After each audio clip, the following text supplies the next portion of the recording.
Okay, mic check. Can you hear me okay? One moment. Do that again. Mic check, 1, 2, 3, 4. Mic There check, you are. 1, 2, All 3, right. 4. Cool. And we're good. Alrighty, in 3, 2. We are on location in Las Vegas, coming to you from Denver, Colorado. A warm welcome to Scottsdale, Arizona. Thank you for being here in Toronto. At the Indianapolis International Airport. On location in beautiful New Orleans. And we look forward to seeing you next year in Portland, Oregon.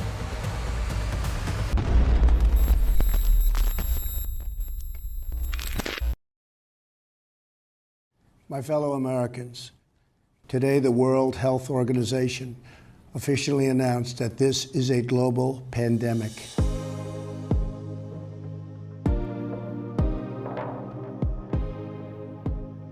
My name is Sarah Soliman. I am the president and CEO of a company called Soliman Productions based out of Orlando, Florida. And our main focus is video content and producing video content for the meetings and events industry. So a typical work week in my world prior to the pandemic was, of course, busy per usual, but it involved a lot of travel. Our entire team was on the road all the time. Luckily for us, we were always experiencing growth year after year. Before the pandemic, I had a lot of event research, client contact. Another one of my responsibilities was event photography. My focus with some clients would be at conventions, taking shots for them. We would travel all the time, almost every week, and it'd be real nice to just travel with a suitcase and a backpack, but we were traveling with a bunch of equipment. And my role in a lot of our productions were not just going to the shoots and operating a camera, but also planning what equipment we need to bring to this shoot. What equipment does Ian need to bring to the shoot that he's on while I'm in this other city? We are somewhere else. That's not where we were before. Orlando's with me as always. Howdy. We are in Chicago. My friends used to be so jealous of my job, jetting all over the country, producing, interviews, hosting, and I just felt so blessed to be doing what I loved every single day, and I had my hand in just about every single project and shoot, and honestly, it never crossed my mind that one day it could come to an end. Philadelphia's over. We're in a new place now. I'll see if Ian wants to share, but he usually doesn't like to talk of my story. So, hey Ian, where are we? Okay, yeah. So we're in Seattle. What I like most about the work at Soliman Productions is just going to these events and capturing the best moments. Sometimes they'll come up to you and thank us for what we're doing. Like those tiny little moments that people appreciate the work that we do and they understand the value of it is why I like being on the road doing all those shoots. Life before the pandemic was traveling every other week and month to a different event, flying out to different locations and seeing new people. It was really the high of my job at that point. The stay-at-home order was put into effect March 20th, and I started working on February 3rd. So I was only here for about a month, but I remember when I first started, I was editing videos from live events and stuff like that, and then we had the opportunity to go to an event where President Obama was speaking, and that was really cool. I remember the conversation sort of starting in early March around COVID-19 and the coronavirus, and I didn't really think much of it at first. It was just something that was part of our small talk conversations with clients. And from there, it evolved into something much bigger. It became very real for me when I was in Las Vegas on site at a shoot, and I started to get some frantic phone calls and also some emails from existing clients presenting a possibility of their event potentially being canceled, which is unheard of. During this time, Sarah and I were both at a shoot in Las Vegas, and I've been there so many times, and this was the first time that it was really a ghost town. At this point, it looked like the next few weeks that we had planned with all these different shoots were going to play out way differently than we originally thought. It was very jarring to go from like 100 miles an hour constantly on the road to just a dead stop. As a freelancer, I also work in sports. I got a call from my boss at one of my freelance jobs asking me like, hey, are you okay? We're the NBA's shutting down. Are you going to be okay for the next few months? And it was very scary because it was like all of my work just halting at once. My full-time job and my freelance That's how big this pandemic was. It shut down everything. Breaking news tonight, the coronavirus forcing millions more Americans into virtual lockdown. I probably received at least 1 to 2 emails a day with cancellations from contracted events. I was actually in my colleague's office and I received yet another email that an event that we were scheduled to attend in May of 2020 was being canceled. And then it was another email for an event in June, and then July, and then as far as September of 2020.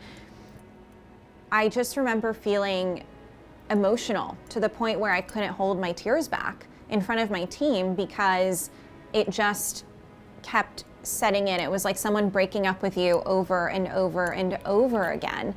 Everything that we worked hard for to book and secure and contract for 2020 wiped from under our feet. And there was nothing that anyone can do about it. I walked into Orlando's office to ask him a question, and I saw Sarah sitting in a chair with her head down looking at her phone, and I noticed that she was crying, and it turned out to be due to another cancellation. And just seeing how that impacted someone as emotionally strong as Sarah was a really eye-opening moment where the reality of the situation finally set in. When I first thought about it, I really expected it to be like a short 1-month thing and then everything would be back to normal. But then after a while, when I started seeing the shows getting canceled, I was actually really worried about Soliman Productions' future. My dad's a business owner. He's my confidant in business. I go to him for all kinds of advice. And I remember when we started to get a lot of cancellations, I called him in a panic and I didn't really know what to do. And I remember him telling me, like, you know, maybe it's time to think about letting some of your team members go. The reasoning for that was with the little bit of money the company has, that will be enough for her and her brother to survive for a while till we see what's happening. It wasn't nice to the team, but obviously I care about my kids. And actually I was shocked with the answer because her answer was, no, Dad, I cannot do that to my team. So I suggested, okay, well, again, it's survival time. So if you cut everybody's salary, that means we can survive longer. And it will be good for everybody. Said, again, came very quick. No, Dad, I can't do that. I mean, everybody has rent and mortgages and car payments and all kind of things. And don't worry, we're gonna get through this. There's no way you can get through it because your business is shut down. I mean, the whole industry is shut down. I mean, actually, the whole world is shut down. So I don't see how you can get through that. And the good part is the Soliman production team proved me wrong.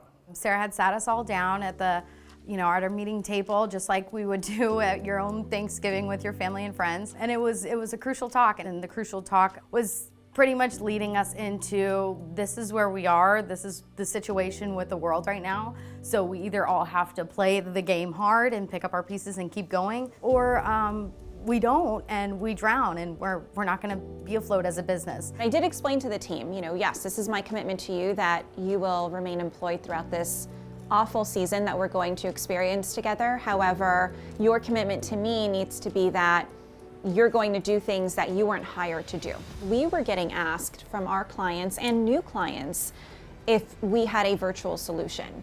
And I realized that that was the only way that we were going to generate any kind of revenue, is if we figured out how to go virtual. So Sarah asked Orlando and I to put together this demo so we could showcase our ability to do virtual events, which didn't technically exist yet. So my responsibility was to build this website that attendees could log into to be a part of this virtual event. And my degree was in journalism, so I know nothing about websites, but I just started watching YouTube videos and reading blogs and articles and posting in forums to try to figure it out. We'd done live streams before, but this was completely different. We're taking some of what worked for us in the past, but we're meeting it with new technology. And the pressure was on, and we just had to figure it out.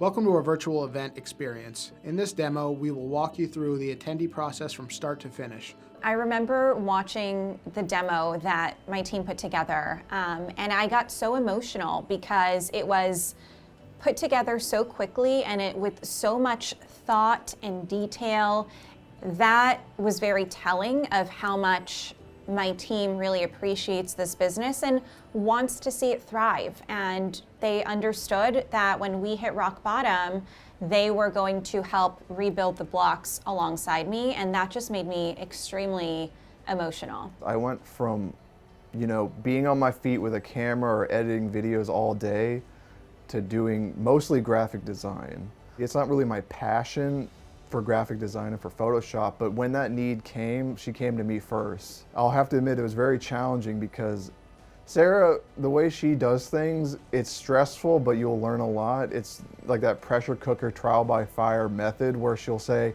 hey, do this thing. And you have no idea how to do that thing. You're panicking, you're freaking out, you're tearing your hair out. But just out of that sheer raw emotion, that adrenaline rush of like, I don't know what I'm doing and I have to figure this out is what really pushed those early designs I had to do. I'm going to be doing an executive order today directing all Floridians to limit movements and personal interactions outside the home to only those necessary to obtain or provide essential services. I think the reality of the pandemic hitting Solly P was when Sarah sent out the email saying this Friday, everyone grab your computers and your monitors and take everything home. Working at home has been an adjustment. This entire experience has been very eye-opening as to how quickly things can change. I've realized that nothing is promised and everything can change in an instant.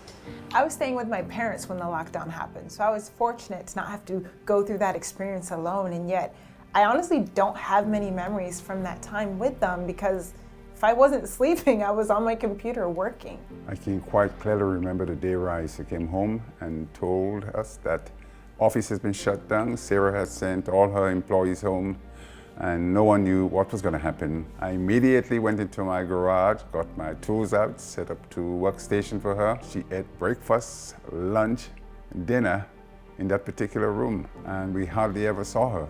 Sometimes, just for a change of scenery, Raisa would bring her laptop into the living room to continue working.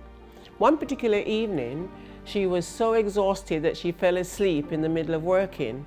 I covered her with a blanket and took a quick photo of her. I felt so bad for the team, and I just couldn't help wondering how this situation is going to end. There was one day I was trying to resolve this website issue, and our server host kept forwarding me these complicated how-to articles that might as well have been written in French. I was so frustrated, and I asked them to help me make sense of it, and they kept saying, sorry, you have to talk to your web developer. And I was our web developer, and I was not a web developer. So I just remember in that moment, just all the frustration and the uncertainty of the future and the exhaustion, the late nights, all of it just caught up to me, and I just felt like I was honestly about to have this breakdown. And then right at that very moment, I got this message from Orlando, and it was some stupid Avengers meme that he thought I would laugh at, and he was right. And I messaged him and I said, thanks for the laugh, I needed that. That was all I said, but right after he read it, he video called me and asked me what I was working on, and I explained the situation, and then he offered to let me screen share the documents so we could look at it and try to make sense of it together. And I have so many stories like that from the whole team of people jumping in when they're not asked and helping each other out, because all of us were out of our element. None of us knew what we were doing, but we were just trying to figure it out together. We also had weekly Zoom meetings, just like everybody else, and we were able to see each other and talk through where we're at, where we're going. My focus during this time was getting all of the different technologies that we were using for our platform to communicate together. At first, we wanted a one-stop shop of a platform that we turned to, that did everything we wanted, and we just had to design it. But the more research we did, the more development we did, we realized we needed to be that one-stop shop, and we needed to take parts from this platform, this service, put it all together and design it ourselves. Working remote just was a nightmare for file organization and for getting projects done efficiently across different team members. We have all this media, all this video on a server here at the office. No one could connect to the server efficiently and work efficiently from home because the internet at the office was slow. So around that time when we all started working from home, I offered to move the server of Soliman Productions to my apartment, and we got it working, and people can, more efficiently download all these big video files from my apartment. I felt like I did when I first started the business in 2015. I had no idea what I was doing, but I just knew that if I put enough commitment, work, hours into just sitting in front of my computer and making things happen, we would figure it out. Eventually, all our hard work paid off and we finally booked our first couple of virtual events. And I got to work at Sarah's house actually for the first one. And it was my first time leaving my house since the lockdown started. And I remember we sat at opposite ends of her dining room table because COVID was still very much a thing. We didn't hug or touch, but it was so nice just to be together again. And I remember she was wearing a shirt that said, "Everything will be okay." And I think that was definitely our prayer for that time. One of our very first virtual events, it was a pretty ambitious project. So I told Sarah and Raisa, come over to my apartment. We can do it from there. I already have 5 computers all set up and I'm not gonna break them down and set them up anywhere else. This was our first time with the 3 of us all together for a few months now at this point. So they came over. I'm a Southern gentleman, so of course I had to feed them. And we pulled off the event. We all looked so exhausted and so beat, but we executed this event for about 900 people. And when you think about that now, you're like, how did that even come together? It was an aha moment where I realized that, okay, virtual is going to be part of our lives for a really long time, and we're going to do a really good job at it because we proved that we can do a good job. In May of 2020, I reached out to the team via email as we were still working from home, and I said, you know, I'm ready to return to the office. I'm extending that to you all as well. If you'd like to return to the office, you're welcome to, but only if you feel comfortable doing so. And to my surprise, every single person returned to the office. It was amazing to see everyone walk through the door, hear a little alarm system at the office going off, you know, just all of the small things that you so did not appreciate before. I appreciated that so much. It was so nice to bring the family back together, and you can actually see the growth in our virtual platform once we all return to the office. Soon enough, we were back to working at the same fast pace that we were at prior to the pandemic, but doing a completely different job. I answered the phone one day and there was a woman on the other end who said she had been recommended to our virtual platform by Zoom. And I thought I misheard her, and then it happened again, and I realized that we were really starting to become this household name in virtual events. And it didn't mean we were perfect by any means. We still had our difficulties, we experienced issues, we had our server crash, but Sarah came up with this saying, and it was, technology may fail you, but our team never will. And it definitely was true. There were a lot of things that we had to go through, really hard lessons that we had to learn, and lessons that were outside of our control when it comes to technology, that we didn't know what we didn't know until we went through it. And it caused for a lot of learning opportunities, and it made us better today. Now that we switched to virtual, we have to wear many different hats, and what that did was it challenged me to learn things I would never have picked up. Like, I wouldn't know how to make a virtual lobby. I wouldn't know how to use Adobe Animate. Like, who uses Adobe Animate? So I learned all these programs that I had no interest in learning, but because of the pandemic, it pushed me into these new opportunities that's only gonna help me grow in the future. Now that we're doing virtual events, most of my work is focused on databases for memberships of online shows. It was challenging at first getting used to the new registration system, but after the first couple of times, and I found a few personal ways to simplify the process to make registration go by way faster. Stepping into this new role of a virtual producer, a lot of things were going through my head. Is it going to be the same as in person? Can I connect with these people just the same virtually? But the answer is yes. I love the fact that you can quickly join your calendar invite on Zoom and meet someone from across the world. I've met a few people from Africa and India, Thailand. It's been an awesome experience. It's kind of molded me into more of a confident producer as far as like understanding people. Our explosion in virtual events is still so confusing to me because I still don't consider us like a virtual production company, but we are. The platform we developed in March of 2020, and I would say in May, we were extremely busy producing virtual events almost every week onward for the rest of the year. It became very telling that it was time for us to have some extra hands on deck which was an exciting moment for me because all around us, people were continuing to lose their jobs. So for us to be in a position where we needed some extra help was a very fulfilling feeling. In March of 2020, my life completely just kind of did a 180. I was about to graduate from college. I had a full-time job lined up in the live event industry, and the week that I was about to sign my full-time contract, I was laid off. And the next day I found out that I was not able to walk for graduation. We had to fake my graduation photos. I had to borrow my roommate's cap who previously graduated. So at least I had something to look back on that time.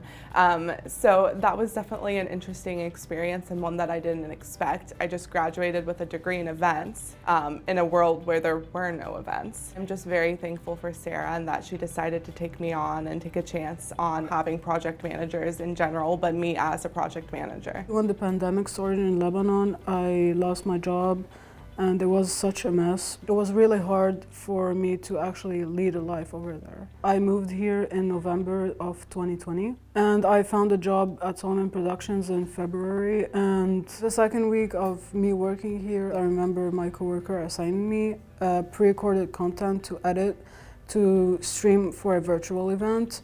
And since then, I've been doing several pre-recorded content. Since I started till now, I feel like I've progressed a lot and I've learned a lot.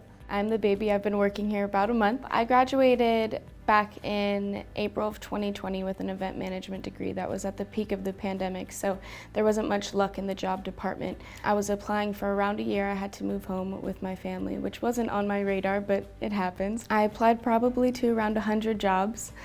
And then I got a text from Megan, and she was inviting me to reach out to Sarah on this job opportunity.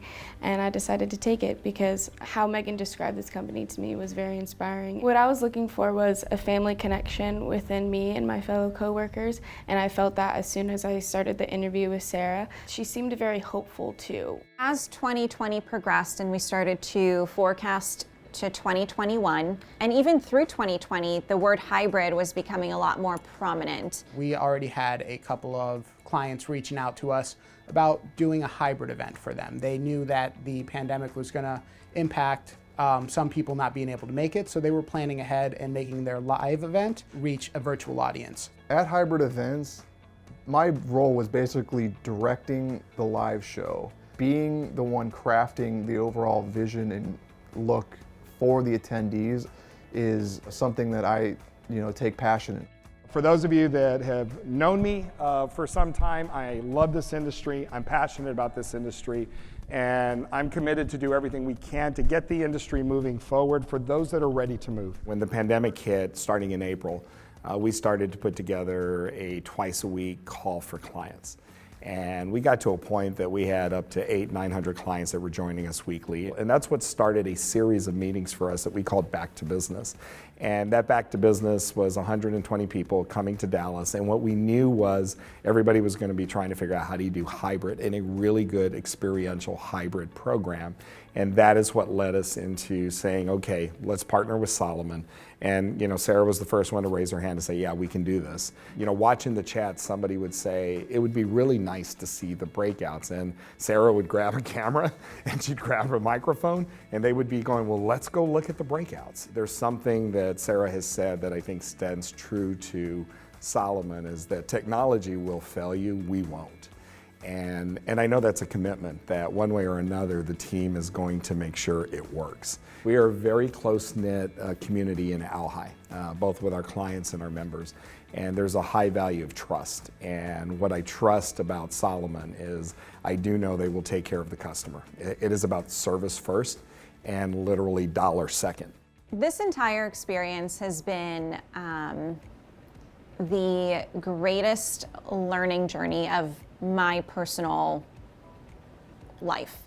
I learned a lot about myself as a human being, as a leader. I learned that I'm a very loyal person, and I also learned that I'm resilient. And it's not just me, but the company, the team is resilient too. Every event that we've done, every event that we're currently working on, they've all been so different. They all have different needs, and as nice as it would be to just have this perfect platform that we just plug in the needs of the client and it spits it out, that's never going to be the case. We are constantly updating what we do. We're constantly growing our process and our platform to meet the needs of our clients to continue to develop the best experience possible. I've spoke with clients today who are actually shocked to learn that our company also does video production, because all they know us as is this virtual event provider. And I don't think I'll ever truly stop longing for our work life before COVID, but when I do think back on all that we experienced through this time, I just honestly feel really proud of our team and what we accomplished. So I think the whole team here at Soliman Productions really stepped up, and you know, we were all getting challenged with things we've never done before. I mean, Raisa was building websites. Chris is doing thousands of registrations, you know. Weirdly enough, I think the pandemic, us transitioning to virtual, has made our company thrive in a way that we could have never predicted. And we were small enough as a company to easily, as people say, pivot, which I'm tired of hearing at conferences. We pivoted to virtual events, and it was a very easy transition for us because we have a team of people that wear many hats that can quickly make that change. And you know, we didn't have to lay anyone off. We actually hired more people in the last year than we've ever had. Like, what kind of company does that during a pandemic? If we didn't have that leadership from Sarah, we would have never, you know, gotten to the point where we are today, where we actually have both our convention video and a virtual event market that, you know, we're really pushing forward in. What I think about how Soliman Productions rebuilt themselves from what they had before, I find it very inspiring, especially knowing that Sarah cares so much about her employees and who she's hiring. She has a lot of faith in what they can accomplish, and it makes me excited because I know that if there are any hardships, that's something that we'd be able to overcome in the future. And the moral of the story is, you know, we have someone above us and around us that doesn't want to give up and doesn't want to give up on us.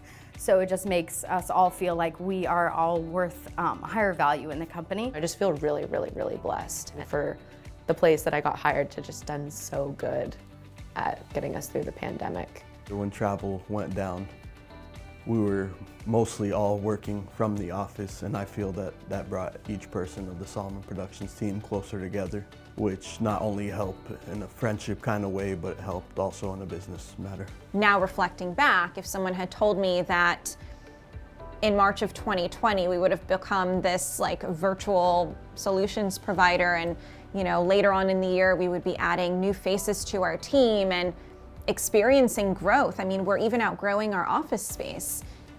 It's just such a blessing to think about that and how the company has completely transitioned into something that we never provided before. But it also goes to show you that nothing is impossible. Not only are we here and thriving, we're growing. And you know, we're set to have our best year. And I hope that continues to be our story for the next year and years to come.